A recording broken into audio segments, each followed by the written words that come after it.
Hello and welcome to season 2 of G Sessions.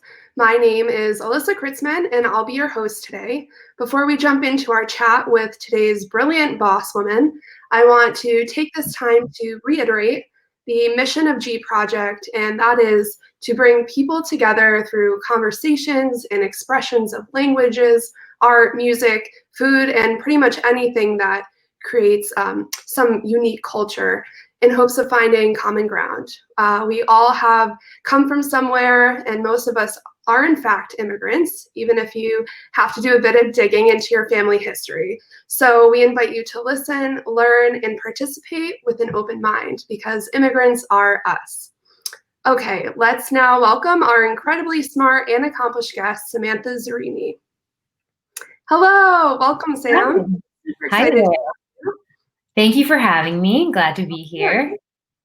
Great. So Sam and I grew up going to the same Maronite Catholic church, where we also happened to be in a traditional Lebanese dance troupe together. Her mom was actually our dance troupe leader. But on a more recent and professional level, we also happen to work in similar fields.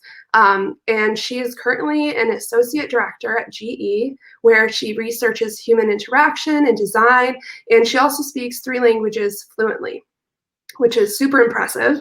So Sam, can you start by telling us a little bit about your role at GE and maybe some challenges you've faced and of course have overcome while supporting colleagues that come from so many different countries, because that's a massive, massive company to work for. Yeah, definitely. So I lead product strategy, design, and research for GE's premier learning experience platform. It's called Brilliant U. It serves over 150,000 employees across 180 countries. Wow. It's pretty awesome. And throughout my career here at GE, I've spent the last 8 years or so really just studying the behaviors of employees across the world, understanding their pain points, understanding their wants, their needs, their desires as it relates to learning and development, performance development, career navigation. Personally, very, very fascinated by human interaction with products and discovering the meaning behind behaviors. It really does exhilarate me. But my biggest thing here when designing and when thinking about design, especially for a product or service that is serving a population that is extremely global, is the fact that one size doesn't fit all. Everyone will come to your app, your site, your service with a different lens because everybody's different, especially employees who live in all these different places across the world, like those at GE. So for me, experience is key. And knowing that my population is global, I have to incorporate a very inclusive design, which means designing for people no matter where they sit in the world and where their computer screen is and what language they speak. And for me, many people, English is a second language. So what does that mean? Like, it really just means like you can't design in a vacuum and you can't think that everybody's lens is your lens. We've experienced many different things and learned along the way on how to do that kind of design, like really centering in on employees and bringing in a global audience. So I've got a couple examples. First being the naming conventions that you use. I mean, if English is a second language and your colleagues are coming to the same site that you're coming to across the globe, the first thing that they're going to do is when they land on your app or in your product is they're translating as they're reading. And so the idea is keep things simple. And that works in English too. Like, you don't want a fancy title for something and no one knows that that fancy title actually means it's the calendar of the page. So if it's a calendar, call it a calendar. I mean, the calendar is something that can be translated across many languages, and there's usually a word for calendar. Instead of coming up with something super fancy and then something that maybe only people in one country really can understand versus another. Or icons are kind of your best friend too, to pair the word up, and they can start identifying, just visually, right? Exactly. And the same goes for other titles and on, when you're designing things like, our platform hosts content for learning professionals. And so one time we did a whole study on understanding, like, how do you market a course title. And I remember one of the course titles was called something along the lines of Peak Performance Team or Peak Performance something or other. And we brought in a global audience and did a focus group to see, like, what do you think this means? Is it something that interests you? Would you actually attend this course? And a lot of people, like I said, they're translating in their head. So, well, peak sounds like I've reached The top. so like, this is it. This is the last course I take, and then I'm done. So we learned a lot about language choices, and it's a theme. You're designing for a really big audience. It's important to keep it simple. It's important to keep it clean, to recognize that people have very similar behaviors. So there's no need to just put all these bells and whistles to make something look fancier or sound fancier than necessary.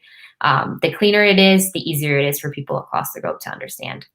Yeah, and I think that works too for just being more accessible with people with disabilities and, whatever it may be, everyone should have the same access to it. So that's really great and interesting to see what sort of ties things together with people from all over and what their different uses are. So I know that you work with people in Mexico. You've mentioned that to me before. What is that like? I know you could speak Spanish fluently. Do you try to communicate with them in Spanish? How does that translate? Yeah, no, I mean, I have incredible designers who live in Mexico, and we work remotely. Actually, my entire team is remote, which is pretty cool. And I have members who are located across the United States. I've got team members in India, and then the team members I work with most closely are in Mexico. I learn a lot from them for fun. We communicate in Spanish, but our day-to-day is in English. Everything in English, but I know that they get excited when I speak Spanish to them, and vice versa. It's fun. It brings a little bit of a change of pace to the team, and something for us to like laugh at together.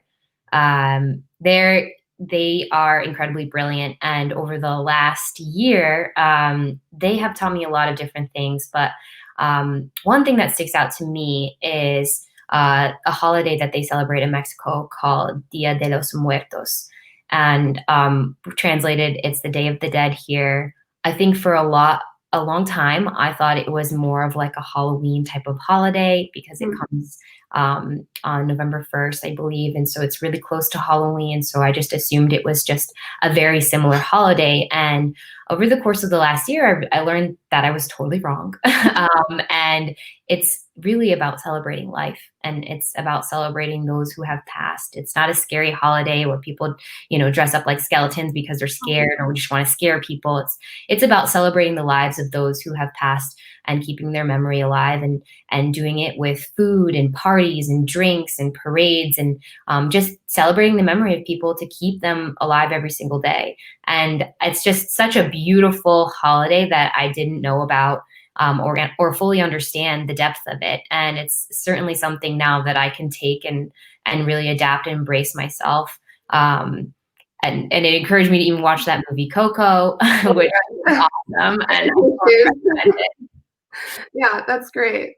So before I let you tell us about your generation status, I want to recap how this works for those that are listening in. So G0 means that you're born elsewhere. G1 means that you're first generation and you were born here. And G5 means that you're fifth generation, born here, and so on. So did you or your parents or grandparents come from another country? And if so, what is your G status? And if you have an artifact, feel free to share that as well with us. Okay. Awesome. Yes. My G status would be G1. So I'm a first generation Lebanese American. My parents and grandparents, and so on and so forth, all the way as far as I can think, are from Lebanon, Beirut, Lebanon, actually. My mom and her family came to America. They immigrated here in the 80s during the Civil War time in Lebanon. And then my parents met in the late 80s in Lebanon. And then my dad moved here when he got married with my mom. And so we've been here ever since. I travel back and forth to Lebanon at least twice a year. Pre-COVID, of course. Right. No one's going anywhere right now. Yeah, so that's my G status. Yeah. That's great. Can you tell us about an experience you've had with people from another culture, maybe different from your own Lebanese American, and if you've learned something from them?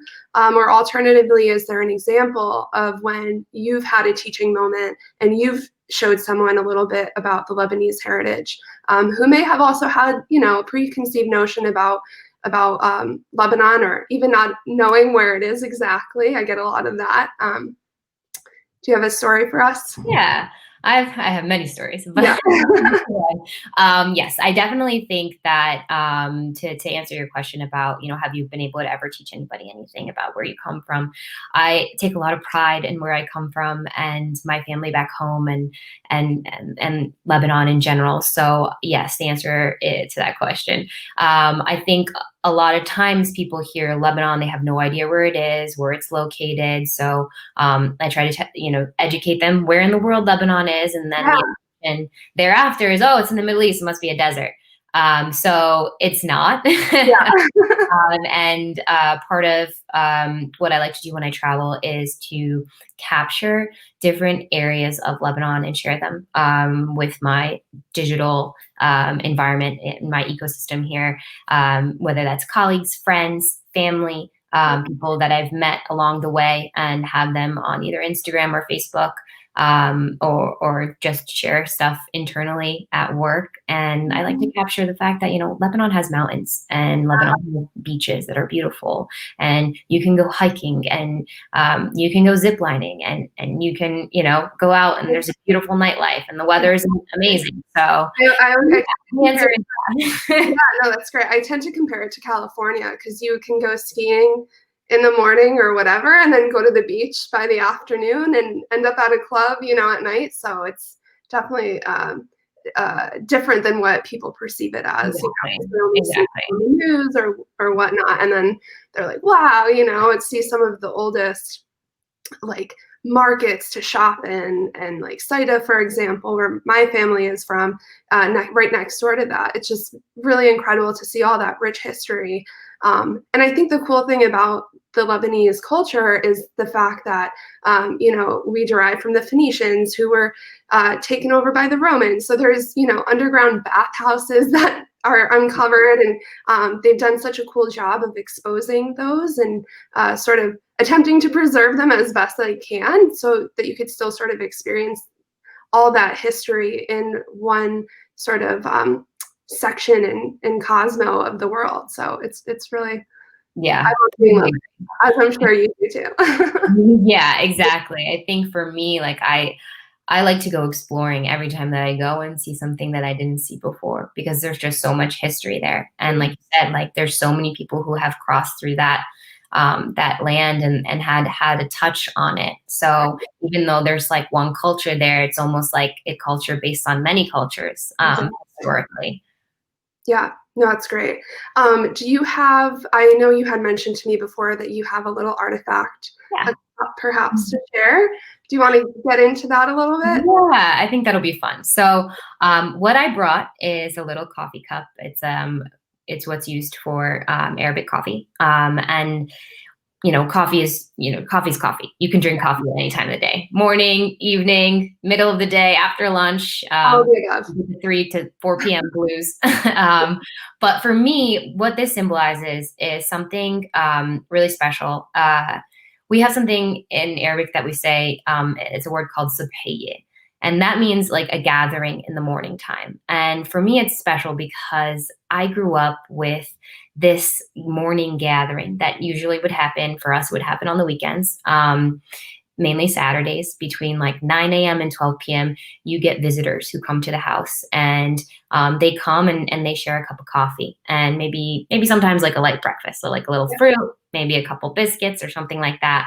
But the concept is that you're meeting to talk about life, and you're talking about life over a cup of coffee. And it can be, as complex as you want it to be. So like the, talk about your problems, talk about the state of the world, politics, or the simple things. What would you do this past week? What are things that are coming up that you want to celebrate, so on and so forth. And I just feel like from a cultural standpoint, it's something super special. And you never know who's going to show up. And so growing up, I remember my mom or grandmother would prepare a tray with a bunch of these the night before, and it would be sitting on the counter because the expectation was that we were going to get visitors and they were going to come for Sophian, the morning gathering. And we would have a little coffee and chat and catch up on life. And it was just a weekly thing. And I know in Lebanon, they do it more often than on Saturdays.